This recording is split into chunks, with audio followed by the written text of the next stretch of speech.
Hi అండి, welcome to అమ్మ వంటలు. ఈరోజు పిల్లలు పెద్దలు ఎంతో ఇష్టంగా తినే సాంబార్ రైస్ ఎలా చేయాలో మీకు చూపిస్తాను.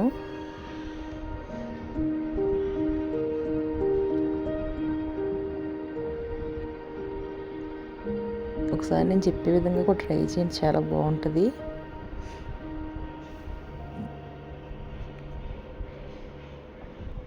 ముందుగా ఒక కుక్కర్ తీసుకుని అందులో కందిపప్పు వేసుకుని ఒకసారి కడుక్కొని 4 నుంచి 5 విజిల్స్ అయితే రావాలండి.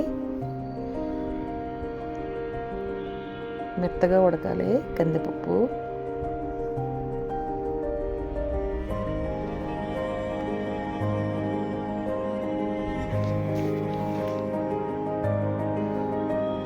ఇప్పుడు దీన్ని ఒక మిక్సీ జార్లో వేసుకొని పేస్ట్ కింద చేసుకోవాలి.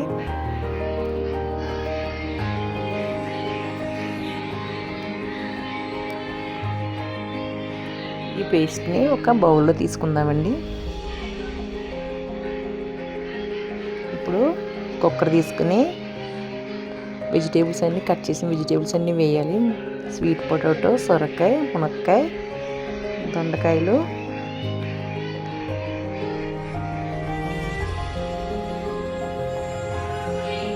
ఆనియన్స్,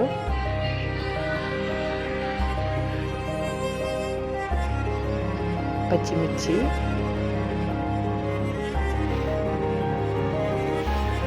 వంకాయలు, టమాటోస్, బెండకాయ కూడా వేసుకోవాలి. ఇప్పుడు గ్లాస్ వాటర్ వేసుకుందాము. వీటిని 1 నుంచి 2 విజిల్సే రావాలి. ఎక్కువ వేయించుకున్న మెత్తగా అయిపోతాయండి. ఇప్పుడు తగినంత చింతపండు నానబెట్టుకోవాలి.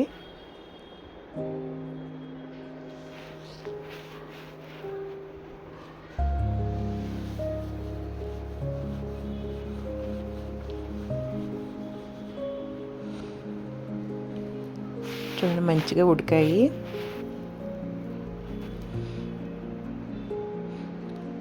ఇప్పుడు కందిపప్పు పేస్ట్ని కూడా వేసేసుకోవాలి. ఇప్పుడు చింతపండు వాటర్ కూడా వేసుకోవాలండి.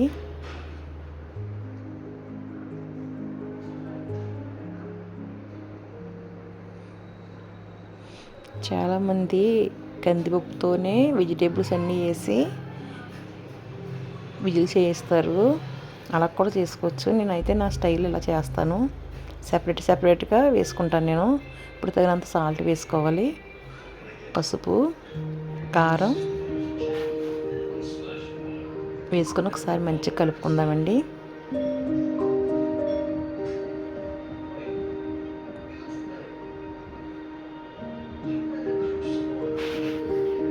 ఇప్పుడు ఒక 10 నిమిషాలు మరగనివ్వాలి బాగాను.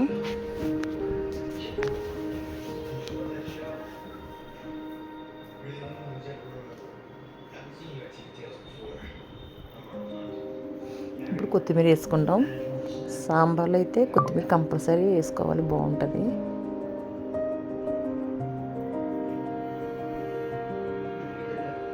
ఇప్పుడు కడాయి తీసుకొని ఆయిల్ వేసుకుందామండి.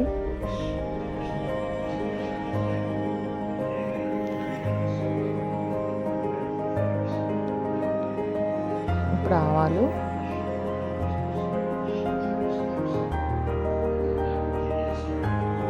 ఎండుమిర్చి, వెల్లుల్లి, జీలకర్ర, కరివేపాకు ఒకసారి ఫ్రై చేసుకుందాము. ఇప్పుడు ఒక స్పూను అల్లం వెల్లుల్లి పేస్ట్ వేసుకుందాము. ఫ్లేవర్ బాగుంటుందండి.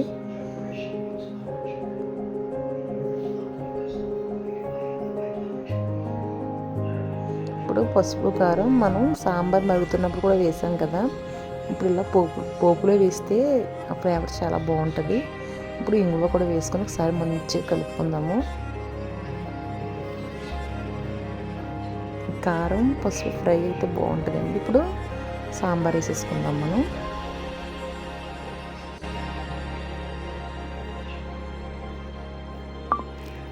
ఇప్పుడు ఇలా 10 నిమిషాలైనా మనం మరగనివ్వాలి. తాలింపు వేసిన తర్వాత మరిగితే ఇంకా టేస్ట్ ఉంటుందండి. చాలామంది తాలింపు వేసి కట్టేస్తారు సాంబార్ అయినను. తాలింపు వేసిన తర్వాత 5 నిమిషాలు మరిగితే సాంబార్ టేస్ట్ చాలా బాగుంటుంది.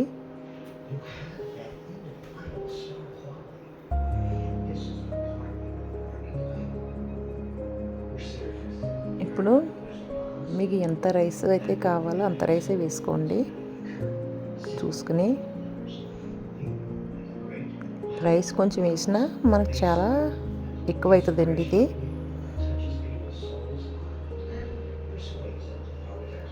రైస్ అయితే మెత్తగానే వండుకోవాలి. కొంచెం ఇంకెలా మీకు చూపించే విధంగా మొత్తం మంచిగా కలుపుకోవాలి. కొంచెం రైస్ వేసినా చాలా అవుతుందండి మనకి, సాంబార్ రైస్ ఎక్కువ అవుతుంది. అంతేనండి, మన సాంబార్ రైస్ రెడీ అయిపోయింది. ఈ వీడియో మీకు నచ్చినట్టయితే లైక్ చేయండి, షేర్ చేయండి, సబ్స్క్రైబ్ చేయండి. థ్యాంక్ యూ అండి.